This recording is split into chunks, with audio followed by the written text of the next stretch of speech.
welcome to the Retro... Anyway, the Retro Warriors. My name is Joseph A.K. Barlock of the Leaf Fires. I'm the Retro leader of this wonderful group itself, and I'm going to go ahead and let my comrades introduce themselves. Hello, everyone. It is your favorite wild card and shaman queen Crossy here. Back again with another episode of Retro Warriors, as always, with these lovely people, my fellow underlings in training. I'm going to kick Right. Anyway, second command of Retro Warriors and sarcastic researching bastard Hazard of Chaos. Don't worry, Yeah. guys. We're still trying to find his lab. Don't worry about it. Yep. Who keeps saying I'm a fucking bad scientist? Uh-oh, back to the lab again. God damn it. Oh, God. Hello, I am the quote-unquote retro goddess, Lady Multiverse, but everybody calls me Black Rose. But some people still know her as Lazy, but we'll get to that eventually. Yes. Anyway, so welcome back to another wonderful episode of Retro Warriors. Before I introduce what show we're doing and our little guest here, who's quiet at the moment, but will ever introduce herself in a moment. For those who don't know what we do, if you haven't been watching all the episodes, basically what we like to do is from the good old 1900s or earlier, all the way up to the 2010, I would have to say, is when cartoons were great back then. So we decided to bring it back and basically binge watch it, gather notes, talk about it, and review it for you guys, and see if it still holds up for a taste of 2020 or 2021. I say 2020 because we kind of started doing this shit in 2020 in a way. 2019. Well, you get my point. But yeah, Okay. because sometimes most shows after 2010 kind of bombed a lot. So we just basically do that, and we just bring you all the entertainment. So on this special edition of Retro Warriors, today we're reviewing...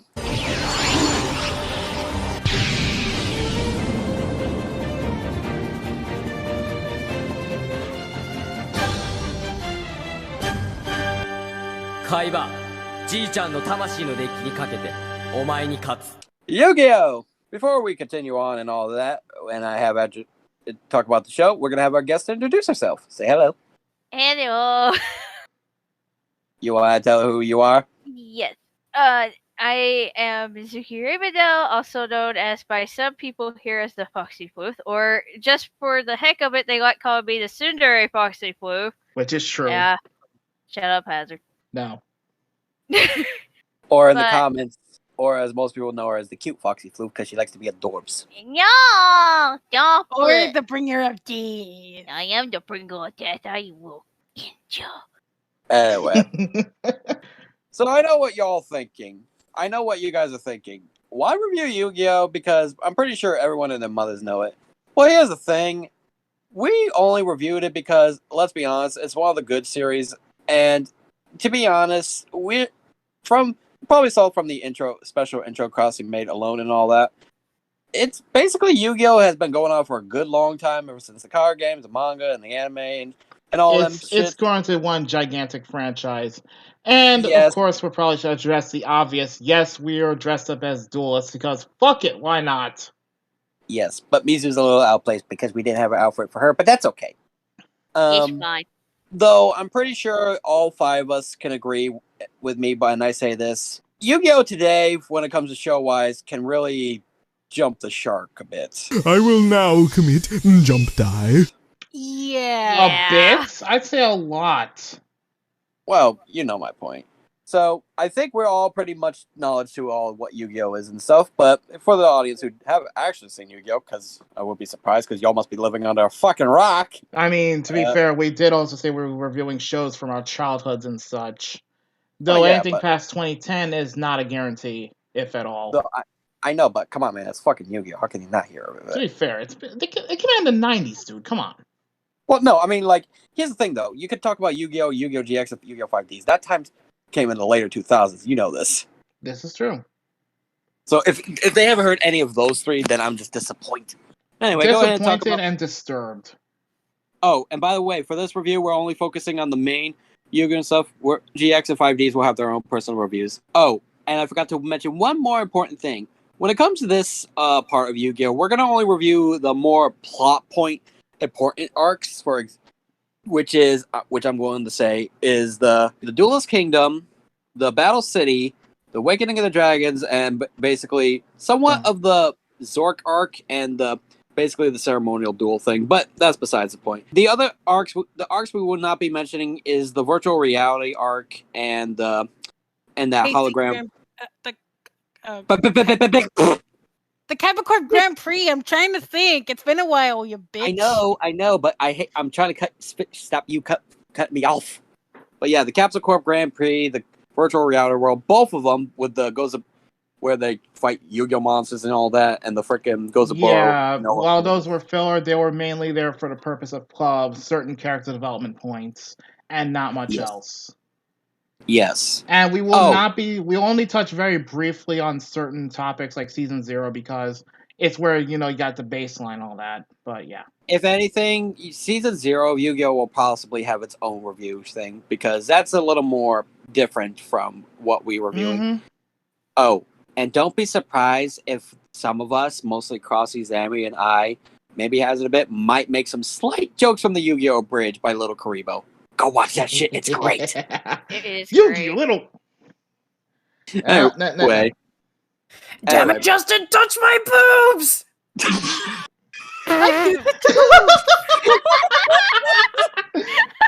Okay, let's get to the nitty gritty before we dive laughter.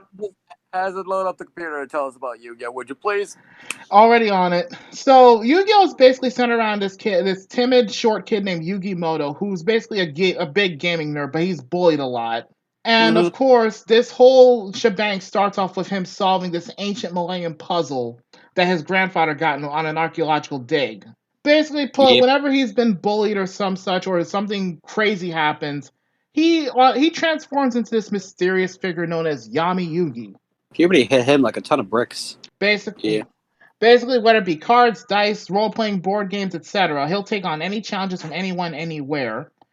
As the series goes on, basically, Yugi grows character-wise, and basically, they'll learn that there's a mysterious presence or spirit within that puzzle. And they'll basically go through many trials as they basically risk their lives to, reach the end of the journey that this series goes through. So I'm going to be honest, if you were just telling people certain characters about what Yami Yugi is without any context, it could be really stuffed. Like an old man inside of a young boy's body without any context whatsoever. That's going to raise some suspicion. So you're a guy inside of a guy. Well, when you put it like that, definitely gay. I'm not gay! Gay! It's not... If you think about it, it's not a massive spoiler. Well, no, but I'm just saying without context, you know what I mean? I gotcha. People will think of the wrong way, if you know what I mean. Gotcha. But point is, I guess we kind of talked about Yu-Gi a bit in the show and stuff, but anything else you want to tell us about good old Yu-Gi or the Pharaoh? Okay, essentially, and this is where it gets a little trippy. Basically put, the way Yu-Gi-Oh started out would surprise the shit out of you, believe it or not. Apparently, the Yu-Gi-Oh initially started out as a horror story. Or at least it was intended to be a horror story type of manga. It was created by the legendary Kazuki Takahashi himself, who basically was the brains behind the first 3 Yu-Gi-Oh series, most notably GX and 5Ds as well. He actually played a major role in story writing it. By the way, I want to... Sorry to cut off, but I do want to include some of us, mostly Zammy, has been reading the mangas, though her memory's a little fuzzy at the moment. But she can confirm that the manga is a lot different compared to how the show is. I mean, there's some notable aspects of it that you can see is equal to the anime. Most of it, from what I remember, is from Season 0, which was like when Yugi got like the puzzle from his grandpa and he was putting it together, and all of the shadow games and the, murderous shit that Yami did with a whole bunch of people. If anybody remembers that alcohol incident. That was the manga too. Like, basically almost everything from Season 0 and the second series was pretty much in the manga for the most part, with a few notable exceptions. Yeah, so if anything, if you want to talk about like a time slot where when Yu-Gi-Oh started, you could probably say this whole events of Yu-Gi-Oh started legitimately after the end of Yu-Gi-Oh Season 0 in a way. Basically, if you're focusing strictly on the animated series done by Studio Gallop, yes. Exactly. And also, before I get too far ahead of myself, we'll be focusing mostly on the sub version of this because that's where the source material is basically at. Nothing. It's not that we don't have much against the dub or anything like that. It's mostly because the dub has censored and cut out a lot of things, which we will also be doing. Essentially written a lot of critical plot points at times. For most of the Yu-Gi-Oh stuff and possibly other anime shows we might review, give or take on the situation, most of the shows we will be reviewing will be in Japanese sub, not dub, because of what they censor and hidden. But if anything, we will most likely look back at some of the dubs just to compare notes in a way. Yes, but we'll be touching on the whole sub versus dub issue very, very briefly at best. Yes, because we don't want to have an argument or make it a topic about that. That could be its own thing. But for now, the dubs that aren't touched by 4Kids are safe, right? That we can review. That's debatable because most depends on the series. And because of that, because for 4Kids dub, they will censor shit like how most thing is. Hell, you can tell what is censored by the card pictures or certain things. Yep, like everyone's favorite fucking thing in Yu-Gi-Oh, the Millennium Finger Gun. Oh yeah, I can't forget the finger guns. Anyway, getting more to the point, basically put, the title of Yu-Gi-Oh itself, though most people may not realize this unless you listen closely to the first series intro, it's literally King of Games. There's no easier way to say it than that. It's kind of plain and simple. Yes. In fact, according to my notes here, when he first planned out this series, Kazuki Takahashi wanted to draw a horror manga. But somewhere along the way, it turned into a manga about games. Though obviously there's some horror elements still in there. Well, given how basically they legitimately went from a children's trading card game to making monsters more holographic and realistic, of course there'll be some horror factors to it. Actually, it was more because Season 0 expanded more heavily on the horror aspect, more than people would think. Well, I don't mean Season 0. I meant for the... I know, I'm just saying, like, it's really obvious in the first few seasons and loosely throughout the rest of the series. You just have to know where to look. That's true. In this case, at the time, because there's been so much fighting manga, Takahashi had a hard time coming up with something very original. So he went with the idea of making a fighting manga where the main character doesn't actually hit anyone, but also he had to struggle with that limitation as well.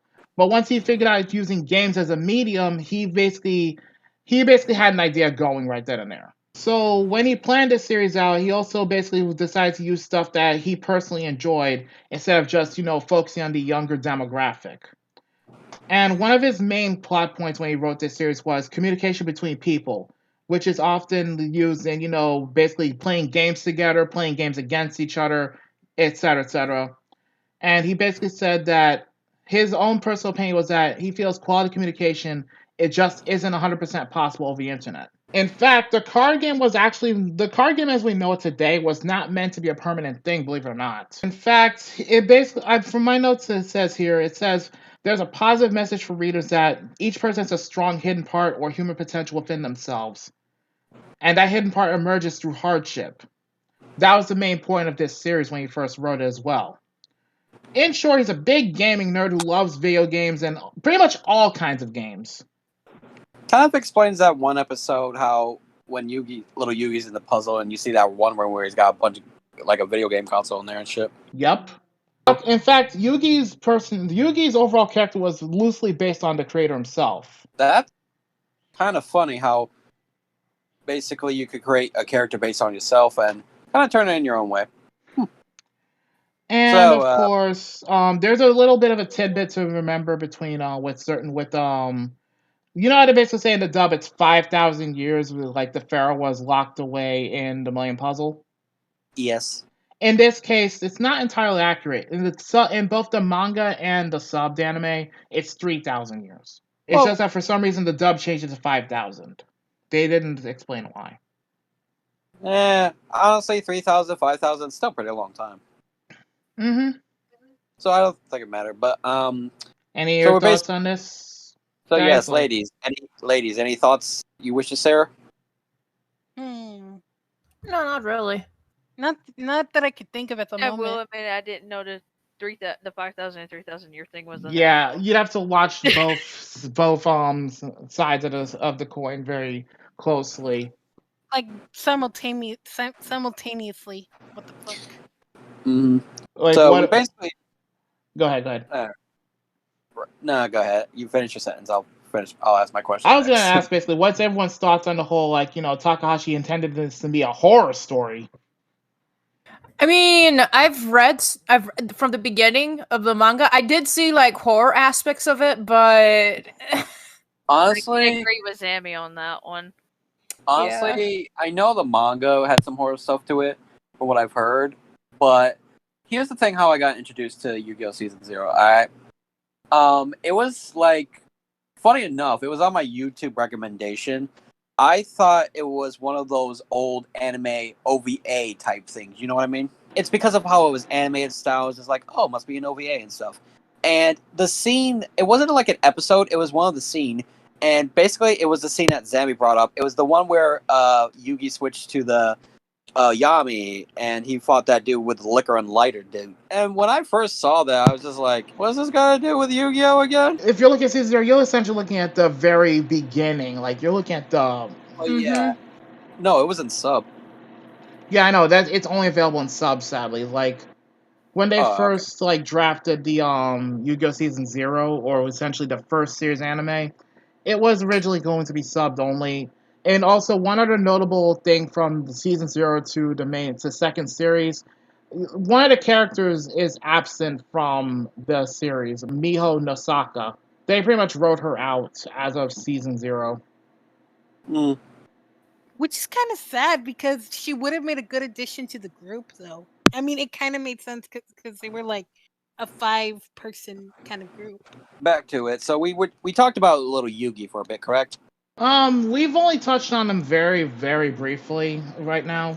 So- But so go ahead. before we go on to characters and such, like, anyone got any opinions on what we've said so far? Like, Not really. If anything, it just piques my curiosity how we kind of went from horror thing to from it's kind of like how we got from this to that type of situation. You know what I mean? It just kind of piques my curiosity thinking. You know what I mean? makes sense. Mizu, Crossy, Zammy, your thoughts? I pretty much agree with what Justin said. Mm-hmm. I third that. Yeah, because it's like it's one of those situations.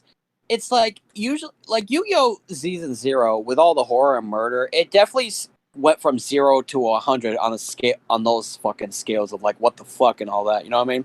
Yeah. And it makes you wonder like how do we go from this to that? You know what I mean? You can't really because once you see it, you can't really forget it, and you can't really. It's just like you change a thing from the episode or something that's happened this or that. It's like no. You can't expect me to change subjects that quickly and shit without any explanations. It's just like it confuses me and makes me question like again like how we gone from this to that. Especially Like, how they I'm introduce not certain characters. just. It's not really that I'm judging like how Yu-Gi-Oh is now compared to Season 0. No, not at all. I'm just saying how we went from murder and stuff to possible almost more damage murder like danger in Yu-Gi-Oh with card games and all that. Oh, we But I can't rest forget the death matches. exactly. Or the souls ripped out and all that stuff, but we'll cover that in a minute. Like I said, it's just it makes you wonder how we gone from this to that type of situation, if that makes Yeah, sense. especially with such a light-hearted kid at the center of it. You know, Yeah. I have to ask, given how I'm pretty I always wondered if Yugi has ever gotten therapy from all this stuff. You know, 'Cause It does make you question. wonder. Because it's not that I'm not saying about the whole Pharaoh thing or the murders or anything. It's just like the legit thing where Yugi's been dramatic experiences through what he's dealt with in season 0, going through that before the Pharaoh comes in and kicks ass. You know what I'm saying? I hear Yeah. that. I After you think legit I might wondered. have depression. Yeah, like legit. He's probably not all up there in there mentally in the moment. But It yes, just makes might me as well wonder. move on to characters at this point, since Yugi's literally the first one on the list. Basically, Yugi is the reincarnation of Yami Yugi, more modern day. He lives with his grandfather and his mother, though his mother was only seen in season 0. And he's basically has his group of friends: Joey, Tristan, Taya, and Bakura. He's very childlike, extremely shy and forgiving, gifted with all types of games. Is not afraid of losing any games and was taught Duel Monsters by his gramps. Also has defeated pretty much every rival protagonist with help from Yami Yugi. Honestly, also saved several former enemies through dueling, ironically. And has a massive crush on his childhood friend Taya. I'm gagging from the thought that on the grounds of, well, Taya annoys me, but we'll get to that in a minute. And technically owned 3 Millennium items throughout the entirety of this series. The puzzle, the rod, and the necklace. Rod. Ha. A rod. He pretty much spends almost the So entire cheerful. series helping Yugi recover his memories. So, thoughts on Yugi? I'll give mine a minute. Well, He's a before- precious baby panda. You want me to be really honest? Go for it. I want to hear this. Yeah, go I ahead, would Nope. do this Justin. too. In most situations, little Yugi's kind of a bitch. I'm I not know. gonna lie. Like I'm not trying to insult him or saying he's a bad character. No, it's just like his spine is a little needs improvement. He has gained some character growth in a few seasons, is all. But at the beginning, he just it's hard. Like he is a precious boy, like Mizu said, but he just easily gets pushed around a bit. You know what I mean? Yes, Well, yes, he does. The only spine that grows is like when he's facing Bakura, like in season 5, because he doesn't have a Tem. He has to do on his fucking own. Not yeah. just then. Not just then, actually. I have to point out 2 other times, to be fair, hun. When he faced off against Pegasus, and when he faced off against, Bandit Keith. In a way, yes. But there were, and there were other times when he had to do it without Yugi. I mean, he even fought Rebecca without using the Pharaoh. Pegasus, in a way, because he had it going on when they weren't in the Shadow Realm. In the Shadow Realm, yeah, he fucking. We'll expand on that in a minute, hon. Yeah, Mind Shuffle and all that, and you can't forget about the duel against Rebecca there, Hazard. I wasn't forgetting. I was just saying, like, when it comes to the Shadow Realm, we'll have to expand on that in a bit because it's a pretty broad topic. Also, I think we should probably mention this about the whole Millennium item stuff, or should we just save that for a different topic?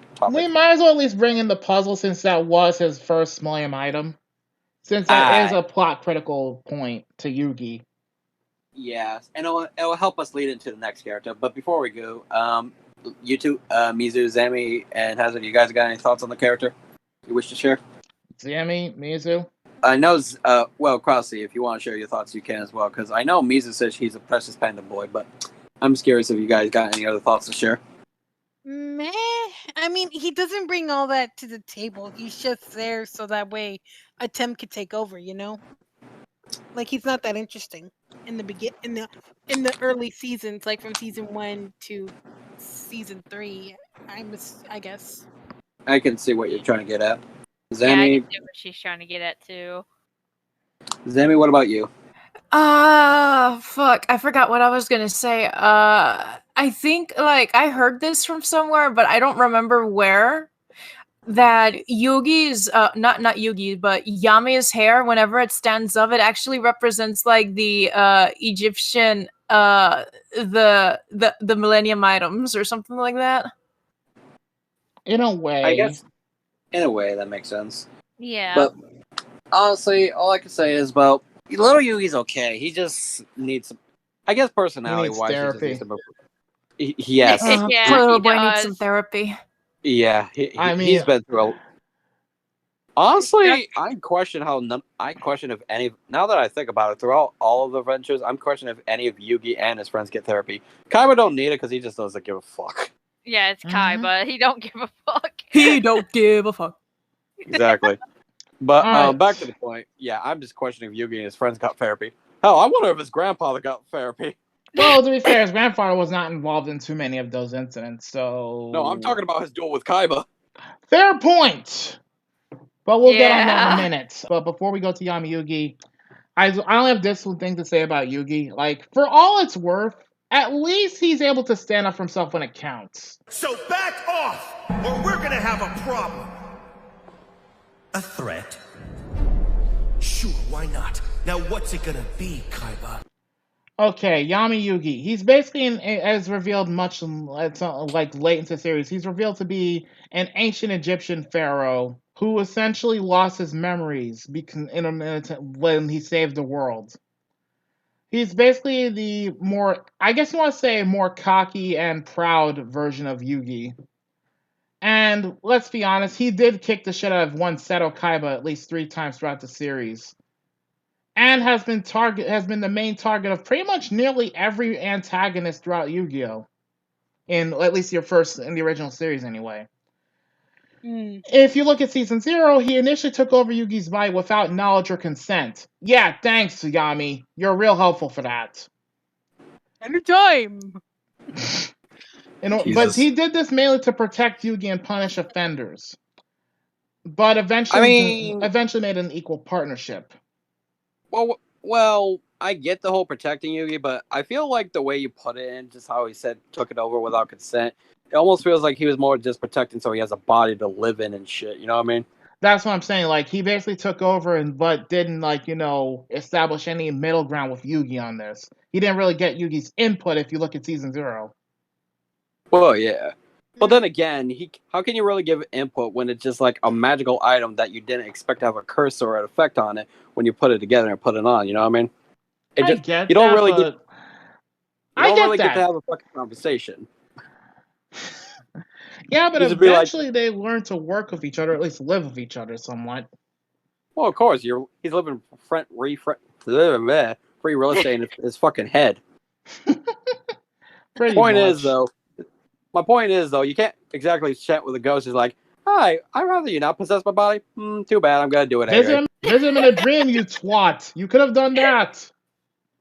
Yeah. Anyway, my point still stands. By the way, real fun fact, in the manga, Yami Yugi and Yugi actually have 2 separate rooms in Yugi's brain. You guys know that? Yeah, that was actually shown in the anime, I think, once, thanks to Shoddy. It was when it was Shoddy's. Yeah, it was Shoddy when he entered Yugi's mind to look for the other Millennium Item, which I won't talk about too much because, you know. Mm-hmm.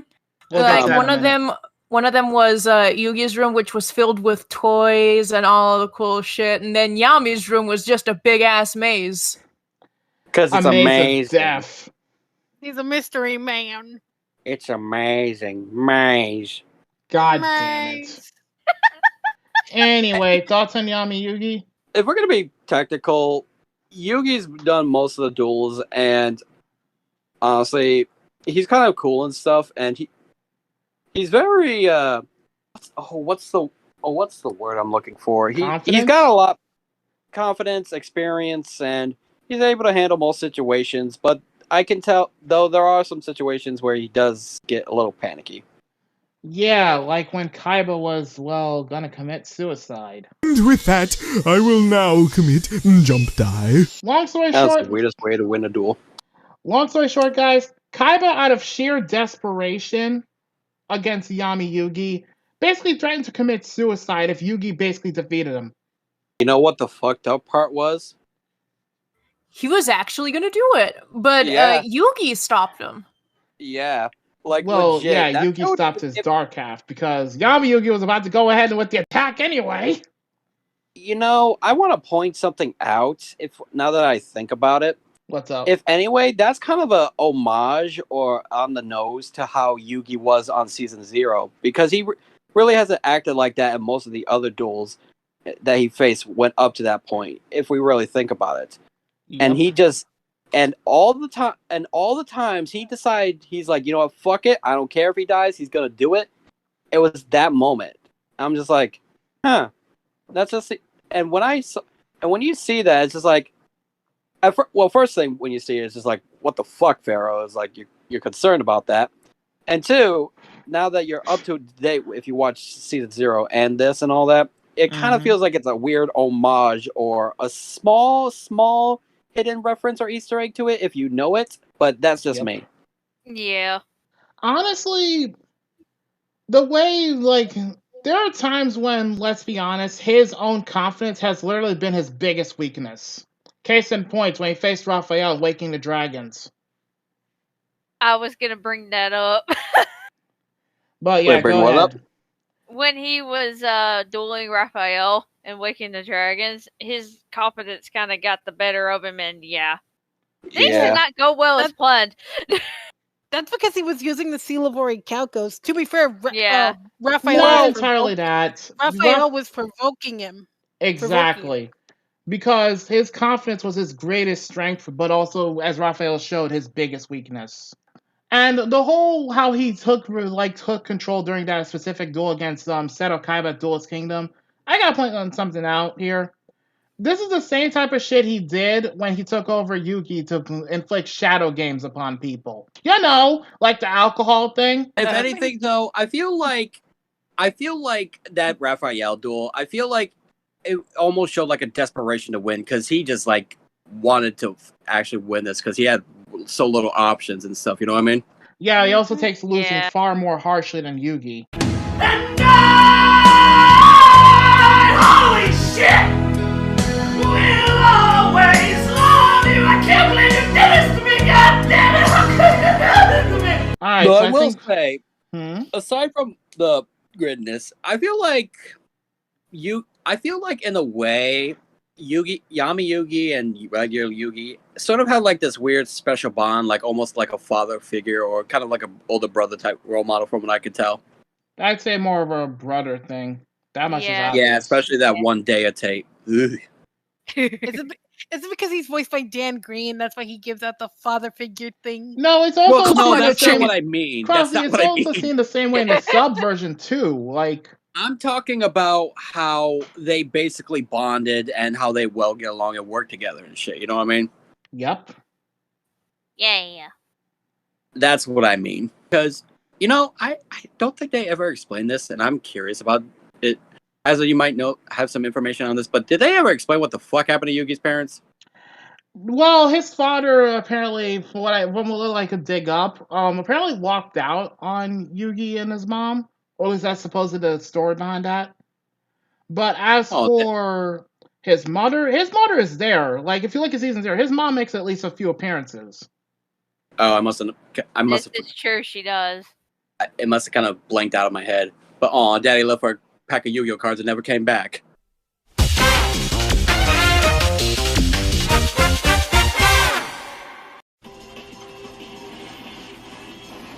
more talk. Yu-Gi-Oh will continue in a moment on Toonami.